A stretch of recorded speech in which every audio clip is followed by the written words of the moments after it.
For the past 1 week, I made a video about Muslims and Christians, and the entire reaction wasn't surprising at all because I anticipated that. That was why I conducted this experiment to use it for clarification for the topic I have today, which the experiment was a great success because if you paid attention, you will see how the both religious group were trying to defend their faith by any means necessary. And if you're a very observant person, you notice that there are techniques that is being used by the hands that pull the strings of this system, which this technique is called divide and conquer mechanism or divide and rule. Now, apart from these religious issues we have in our hands now, we still have feminism, patriarchy, racism, tribalism, gender debates, and etc. Look, there's a dot you people are not seeing connecting. And why it is like that is because you people have been manipulated not to see it.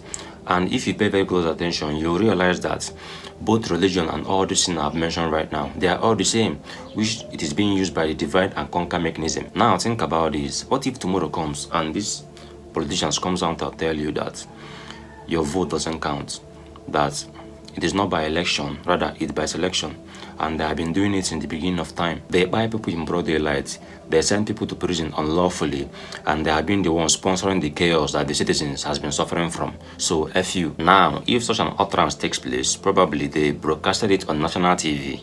Are you aware that something will actually happen? And what is that?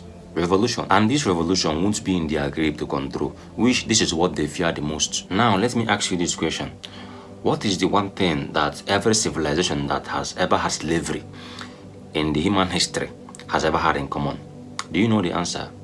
The answer is very simple.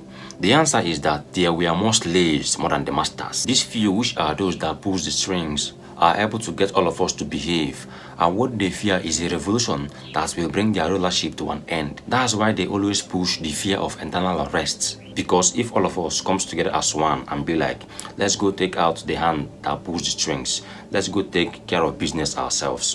When we have such mentality of unity, then that becomes the biggest threat to the system, because it's going to be a revolution that they don't control, and they know all this. That's why they are giving us the revolution that will divide us instead of to bring us together. That's why they are giving us the same idea of revolution, but the one they gave us was revolution over stupidity. Revolutions like feminism, patriarchy, misandry, politics, LGBTQ's rights, trans people's rights, like they keep us arguing and focused on something that doesn't really matter at all. And you see podcasts that is set for that, and you see people going into the streets to protest about that.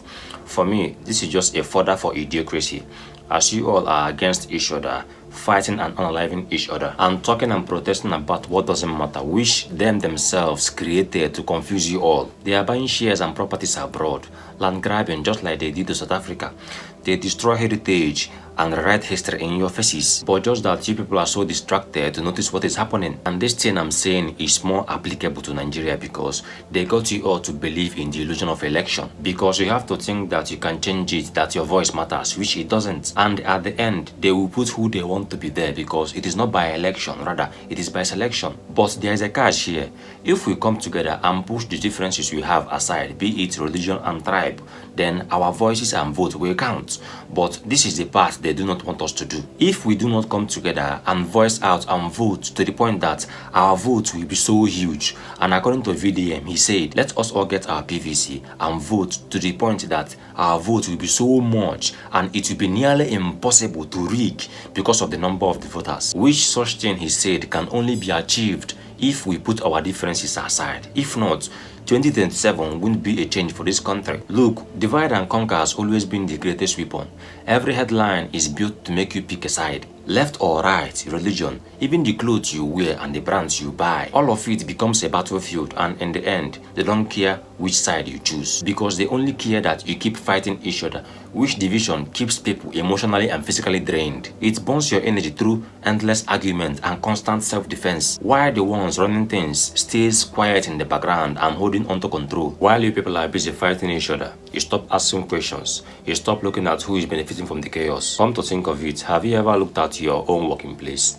A 48 hours work week isn't some law of nature, yet you have been taught to treat it as natural. The best hours, the best years of your life spent working, while so many people still struggle to get by. They keep you living in scarcity and stress, convincing you to hand even more of yourself. They call it earning a living. Listen, your birthright is your dignity, and we human beings deserves to live well because this world holds more than enough for everyone. So if you ever feel tired of putting in the work all the time, listen, you are not tired because you are weak. Rather, you are tired because something keep on draining you every day. Haven't you asked yourself, why do I always feel exhausted in a world filled with so-called modern conveniences? Why does every solution they hand you leave you feeling worse than before? It's because they have built the system so complete to the extent that even your shares and your cage start to feel like comfort. And what they are really after is your most valuable resources, which is your energy. It's because energy is life, your thoughts, your focus, your emotions. It fuels every action you take. It helps you grow, adapt, and think clearly. They can't create energy on their own. That's why they take yours instead.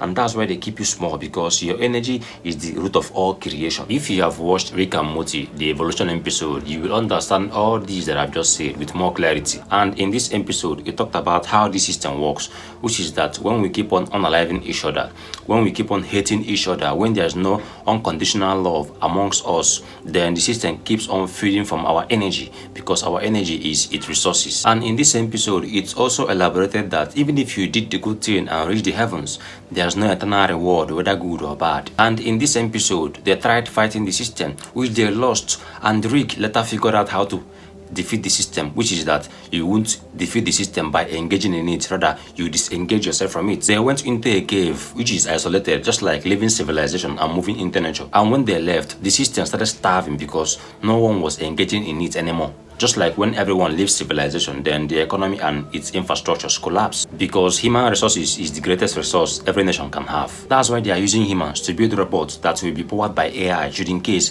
if such a thing happens in the future, then the system will still stand. And at the end of this episode, they took down the system together and everyone lived happily ever after. So this is just the way the system can go down and everyone will be finally free, both financially and otherwise. If not, then nothing can be done, because in that episode, it took the togetherness and the unconditional love of everyone for that system to go down. And at the end of everything, what is the moral lessons of these teachings? It's simple.